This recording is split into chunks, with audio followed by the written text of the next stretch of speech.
Bonjour à tous, bienvenue sur la chaîne. Avant tout, si vous n'êtes pas abonné à cette chaîne, prenez juste une minute pour cliquer sur le bouton s'abonner. Alors, on va regarder le tirage intuitif pour cette période pour les Gémeaux et l'énergie pour les Gémeaux. Alors, ce qui est sorti, c'est la carte de l'étoile.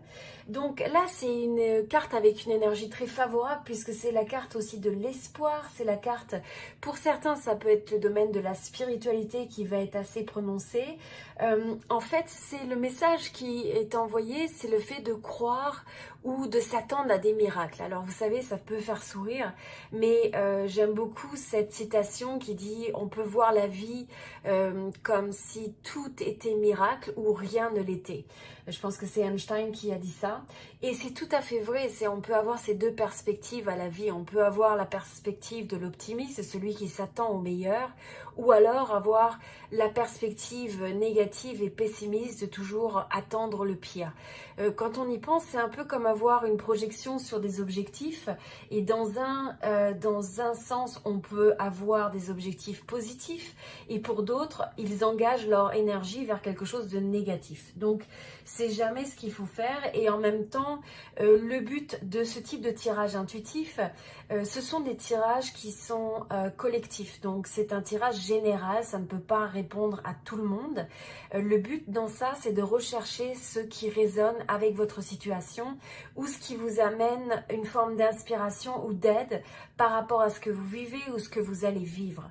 Et derrière ça, c'est plus un cheminement de pensée ou une approche que vous pouvez appliquer et donc vous pouvez en fait utiliser un peu le côté de levier de ces messages intuitifs. Voilà. Alors, la première énergie pour les Gémeaux, c'est le 6 de denier.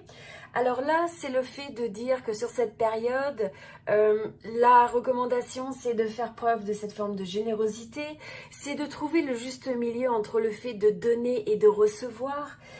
Donc finalement, c'est ce partage de soi, ce partage peut-être de ressources, mais ce qui s'exprime au travers de ça, c'est la compassion, c'est le fait d'avoir cet état d'esprit de générosité et justement de positif. Donc là, vous êtes appelé à avoir de la gratitude vis-à-vis de la vie et aussi déjà de considérer tout ce que vous avez déjà et d'avoir cette appréciation pour ça. Donc même si on veut plus de choses, c'est de reconnaître que souvent on est dans une situation, on a peut-être moins que quelqu'un d'autre, mais on a plus qu'une autre personne. Donc c'est de ne pas rentrer dans des mécanismes de comparaison, mais de vraiment cultiver un sentiment de plénitude et de sérénité intérieure, justement avec la carte de l'étoile, pour trouver cette satisfaction d'une autre manière que aussi tout ce qui est matériel. Bon, alors ensuite, la deuxième énergie qui se présente, qui est très vibrante, c'est celle du soleil. Donc là, ça va être une période marquée par la joie de vivre, c'est le fait de développer le bonheur, la joie, de retrouver un petit peu cette innocence de l'enfant qui sait apprécier la vie avec une certaine légèreté, avec une certaine, une certaine innocence. Et de pouvoir voir le bon côté des choses, de s'attendre au succès, d'avoir une vision positive et optimiste dans la vie. Et aussi, à mesure que vous représentez cette énergie du soleil, eh bien, vous pouvez irradier votre environnement et toutes ces personnes qui sont autour de vous et partager cette belle énergie. Donc, c'est quelque chose de très positif. Maintenant, ce que je vous invite à faire, c'est marquer la pause et vous poser la question...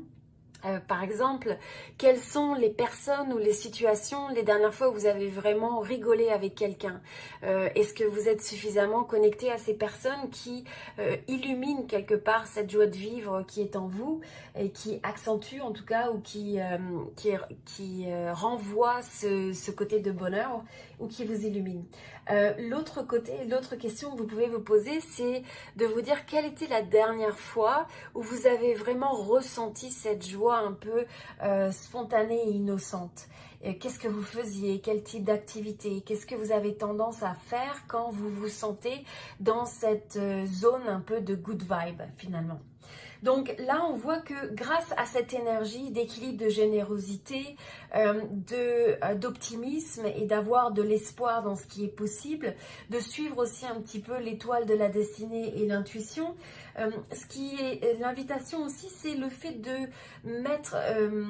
en fait, de s'aligner avec votre force de créateur, donc qu'est-ce que vous pouvez manifester et attirer dans votre vie, et d'associer à ça la force un petit peu plus masculine finalement de l'énergie du yang pour placer les actions qui sont nécessaires, tout en ayant cette forme de manifester et d'avoir un peu la force du magicien, et de commencer avec le pouvoir de cette vision, le pouvoir des pensées, pour ensuite placer les actions nécessaires une fois que les opportunités vont se manifester dans votre environnement, ou que vous allez enfin être capable de les détecter. Elles ont pu toujours être présentes, mais des fois on a un peu ce voile qui nous empêche de les détecter.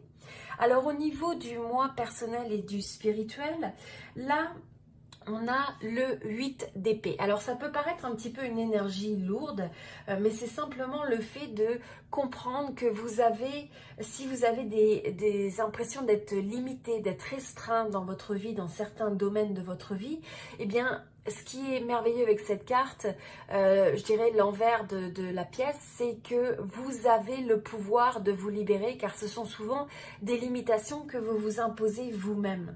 Donc souvent ce sont des choses qu'on imagine, vous voyez, parce que cette personne a un bandeau, donc on peut avoir tendance à imaginer le pire. On peut aussi interpréter des choses dans les actions des autres, dans les circonstances et situations dans lesquelles on est, qui ne sont pas toujours en phase avec la réalité. Et donc on peut accentuer vers le négatif, et ça peut créer une forme aussi d'anxiété, ça peut vous garder un peu éveillé la nuit. Et donc c'est de libérer ces énergies, puisque c'est quelque chose, vous voyez que ces pensées naissent dans votre esprit, et vous pouvez finalement les laisser aller et choisir de comprendre leur message, mais de ne pas rester dans ce domaine ou ce niveau de vibration, pour à la place retrouver l'énergie du soleil. Hein. C'est un petit peu remettre l'énergie de la lumière et du soleil pour justement éclaircir cette obscurité, ce sentiment qui peut ressurgir quand on est un petit peu dans l'incertitude, mais finalement qui n'est pas toujours réaliste. Hein. Donc on dit souvent les peurs sont finalement c'est souvent imaginé, ça n'existe que dans notre imagination. Et on anticipe souvent des choses qui ne se réaliseront jamais. Donc faire attention de ne pas vivre dans cette énergie où on anticipe le pire et finalement ça ne se produit jamais, mais ça a créé notre expérience de vie d'une façon assez prononcée. Donc là, c'est le fait que la vérité va justement transcender l'illusion. Donc on est encore dans ce message intuitif où la protection, c'est justement d'apporter la vérité, c'est de prendre le recul pour apporter un nouveau regard à ces limites que vous vous imposez, même si des fois ça peut être des limites que vous vous mettez parce que vous rentrez dans un mécanisme de protection, vous avez l'illusion que ça vous protège, alors qu'en réalité ça peut vous restreindre.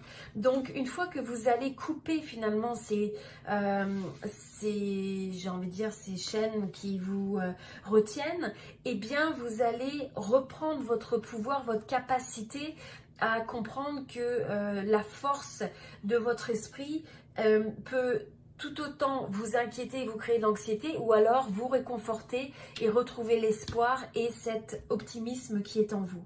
Une fois que vous faites ça, vous allez retrouver la passion, vous allez pouvoir exprimer cette passion qui est en vous, retrouver des bases qui sont très solides et donner finalement vie à la création qui est positive. Alors là, j'ai eu aussi des cartes sur la création. Vous voyez, on a encore cette notion du magicien. On a l'impression que ça va être une période qui est assez forte pour trouver l'équilibre entre la spiritualité et le côté pratique.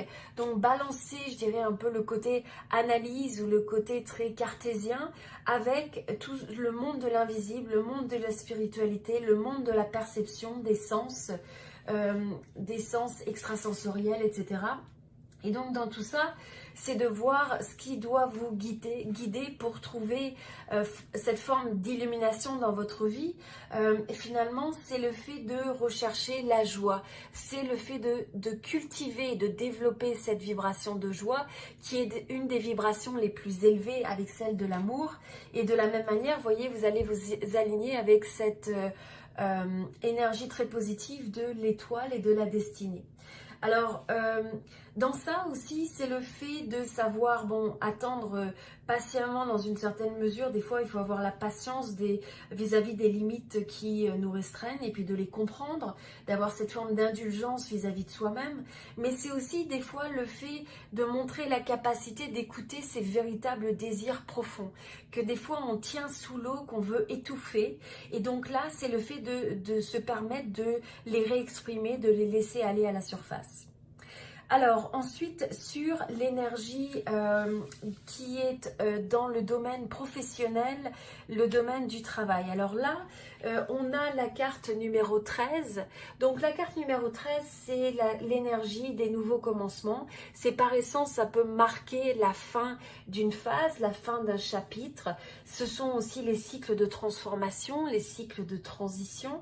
Et donc dans chaque transition et transformation, cela contient aussi les graines, j'ai envie de dire, ou le potentiel de renouveau qui est contenu dans le changement. Et à mesure que vous approchez ça, donc c'est de vous demander, peut-être dans le domaine de la carrière ou professionnelle, est-ce qu'il y a des changements qui s'effectuent dans votre environnement? Est-ce qu'il y a des changements que vous avez envie d'effectuer? Peut-être pour certains, ça peut être une transition de carrière, ou peut-être de projet, ou peut-être de département, ou ça peut être simplement la transition dans la manière dont vous approchez votre vie professionnelle et de faire un peu des nouveaux choix dans votre attitude, dans vos comportements et votre façon d'agir. Regardez aussi, essayez de considérer ce qui peut vous retenir du passé pour arriver à couper ça à mesure où ce sont des choses du passé qui ne vous servent plus, des façons de penser ou autres, eh bien il est temps de couper les ponts avec ces anciennes façons de voir et façons de faire. Donc c'est l'occasion de se réinventer, de renaître pour le meilleur. Et à mesure que vous faites ça, ce qui peut aussi faire surface, c'est des fois une certaine nostalgie pour le passé. Alors là, j'avais cette carte un petit peu pour clarifier, c'est que vous pouvez avoir un peu des souvenirs de comment était un job précédent ou comment était peut-être un emploi ou peut-être comment était un emploi il y a quelques années ou il y a quelques mois où il y a peut-être eu des changements qui vous rendent nostalgique de ce qu'il y avait avant.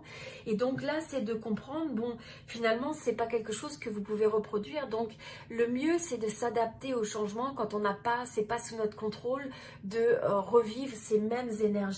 Et donc c'est de ne pas rentrer dans une énergie où on est un petit peu reclus, où finalement on veut se protéger en s'isolant, en essayant de mettre un petit peu son armure, parce que finalement c'est un peu destructeur. Quand vous faites ça, vous avez peut-être le risque de laisser quelques opportunités ou laisser des opportunités qui peuvent se présenter à vous parce que finalement vous n'êtes pas dans l'énergie et vous n'êtes pas prêt à prendre à bras le corps ces nouveaux changements. Donc c'est vraiment important de comprendre que dans l'énergie de transition, dans l'énergie de renouveau et de transformation radicale, quel que soit son format dans le domaine professionnel, eh bien c'est en étant réceptif à ça et en s'adaptant, en faisant preuve de flexibilité que vous aurez les meilleurs résultats. Alors ensuite, on va regarder le domaine de l'amour. Pour le domaine de l'amour, on a le 4 de coupe. Alors là, ce qu'on voit par rapport à ça, c'est le fait de comprendre que finalement, vous avez déjà beaucoup de choses qui sont présentes et qui sont offertes dans votre vie.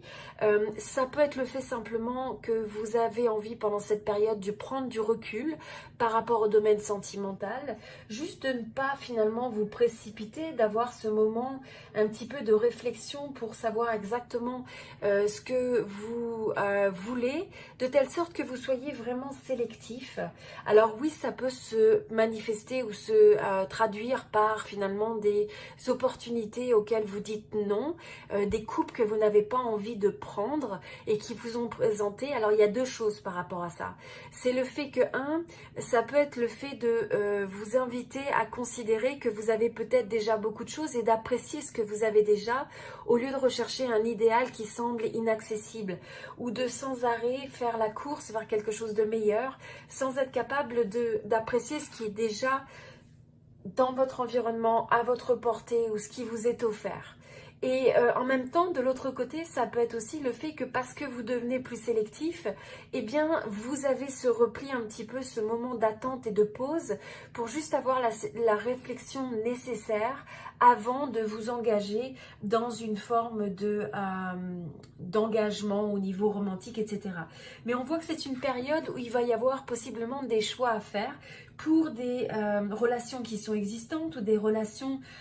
alors, je vois ça plus pour l'énergie peut-être de gens qui sont célibataires, où là, il faut faire attention encore une fois, de ne pas se limiter, de ne pas se faire de peur, ne pas se restreindre, justement parce qu'on a peut-être une checklist quelque part un peu trop complexe de ce qu'on attend.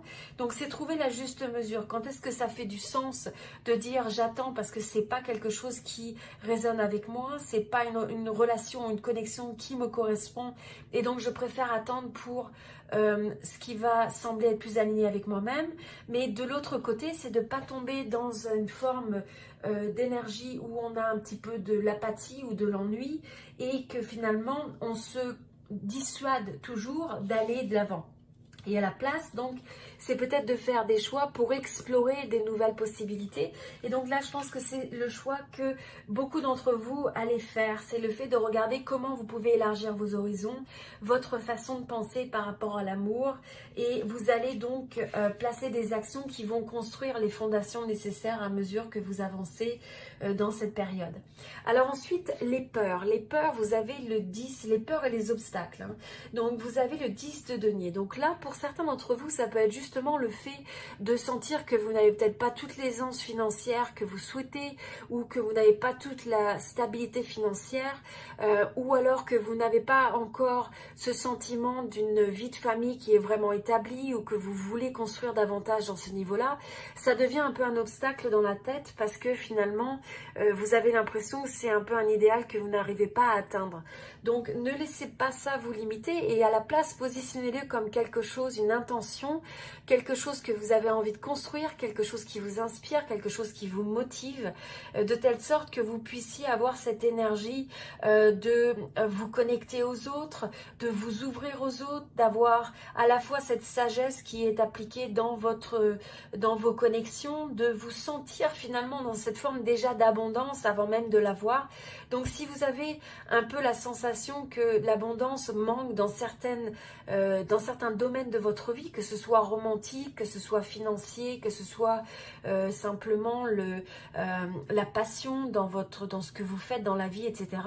Eh bien, c'est d'essayer de ressentir ça et c'est d'essayer de trouver les moyens de le cultiver au quotidien, d'aussi permettre à ça de rentrer dans votre vie parce que vous ouvrez la porte à ça et de ne surtout pas clôturer les choses. Et pour ça, c'est d'amener votre offre au monde. Alors, si c'est le fait de faire une offre romantique pour les autres, d'être ouvert à une offre qui vient vers vous d'une nouvelle connexion, ça peut être aussi comment vous partagez cette cup avec le monde de diverses manières, où vous partagez vous-même, où vous donnez le meilleur de vous-même avec cette forme une personne qui est aimante, qui est bien dans ses baskets et aussi qui va avoir cette forme de clarté mentale et intellectuelle pour aussi couper toute cette confusion, couper toutes ces idées, toutes ces peurs qui peuvent être à l'intérieur de vous de temps en temps, comme ça l'est pour tout le monde, de telle sorte que vous recentrez finalement votre énergie vers l'espoir, votre énergie vers l'optimisme, vers l'équilibre,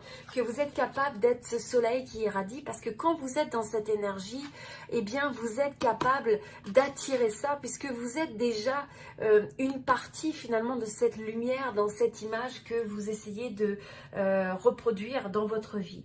Alors l'opportunité pour cette période, c'est le fait d'avoir le courage de regarder ce qui ne vous sert plus dans le passé, ce qui peut être dans votre présent mais qui n'est pas satisfaisant dans une certaine mesure, et d'avoir le courage d'aller peut-être un petit peu de suivre un sentier qui n'est pas le sentier que tout le monde, enfin le chemin que tout le monde suit, de vouloir explorer un petit peu des nouvelles contrées, un peu dans les formats qui font du sens pour vous. Alors pour certains ça peut être géographique, pour certains ça peut être un domaine professionnel, ça peut être le fait d'explorer des nouvelles formations, des nouveaux savoir-faire, simplement des nouvelles perspectives, des nouvelles connexions, de sortir un peu de l'environnement que vous connaissez et dans lequel vous pourriez peut-être être un petit peu limité si vous restez enfermé dans ça. Donc là c'est la volonté de dire j'ai peut-être un certain nombre de choses qui sont bien dans ma vie, mais je vais prendre aussi ce bâton de pèlerin pour explorer d'autres possibilités, et donc de comprendre que dans cette énergie-là finalement c'est la possibilité de comprendre que c'est un acte des fois d'amour pour soi, de regarder quels sont vos besoins. Est-ce que vos besoins sont est-ce que vous rencontrez vos besoins avec la manière dont vous approchez la vie? Parce que c'est important de vouloir aider les autres et de remplir les besoins des autres, mais on ne peut pas aider les autres et on ne peut pas donner le meilleur de soi-même quand notre propre coupe n'est pas remplie. Pensez, c'est un petit peu comme il faut remplir sa coupe pour pouvoir la partager avec d'autres. C'est très difficile de partager une coupe qui est vide. Donc, ce qui ne vous sert plus, eh bien, ayez la force de regarder en face quelles sont les choses qui ne résonnent plus avec vous. Et je pense que pour certains, c'est le fait de faire enfin cette démarche d'aller vers d'autres horizons pour donner vie et donner naissance à une nouvelle passion. C'est peut-être une nouvelle passion romantique, ça peut être un nouveau projet créatif. Pour certains, ça peut être vouloir lancer une entreprise, démarrer une nouvelle carrière. Quel que soit le domaine où vous pourriez exprimer cette passion et cette créativité, de telle sorte que vous vous sentiez vraiment comme le fait de suivre votre âme, votre parcours un petit peu de destinée, et qu'il y a un meilleur alignement. Et à mesure que vous faites ça, eh bien, vous allez voir que c'est la force d'écouter aussi la sagesse du cœur, l'amour du cœur, et de se connecter aux autres, de se connecter à vos projets et aux différents domaines de votre vie avec ce type d'énergie qui est très positive, et de leader votre vie et vos échanges avec les autres sur cette base-là. Donc ça amène le fait d'avoir comme un équilibre d'un point de vue émotionnel qui va se rétablir ou qui va se renforcer au niveau de cette période. C'est le fait de laisser une forme de passion, une forme de créativité et de générosité s'exprimer. C'est aussi le fait que vous allez avoir un petit peu cette approche diplomate quand vous allez vers les autres et vis-à-vis aussi de vous-même. Donc encore une fois, compassion, diplomatie, pour avoir et honorer un petit peu la sagesse du cœur, l'intelligence du cœur. Et donc posez-vous un peu la question, comment est-ce que vous pouvez appliquer cette forme de compassion, de gentillesse et de sagesse du cœur dans votre vie tout au long de cette période, dans les différents domaines de votre vie, et que cette énergie vous guide pour donner vie à cet espoir, à cet optimisme, et à vous animer de cette belle énergie du soleil. Voilà, alors c'était le tirage pour les Gémeaux. Je vous invite à aimer cette vidéo si cela vous a plu. Si cela ne résonne pas avec vous, c'est un tirage collectif, un tirage général. Ça ne peut pas correspondre à tout le monde. Donc ne gardez que ce qui résonne pour vous. Ça me ferait très plaisir si vous pouviez laisser un commentaire sur cette vidéo pour partager avec moi la manière dont vous comptez, vous êtes inspiré, ou ça peut vous aider, et quels sont les éléments que vous avez envie de mettre en pratique et d'appliquer dans votre vie finalement sur cette période. Voilà, alors merci beaucoup et je vous dis à très bientôt.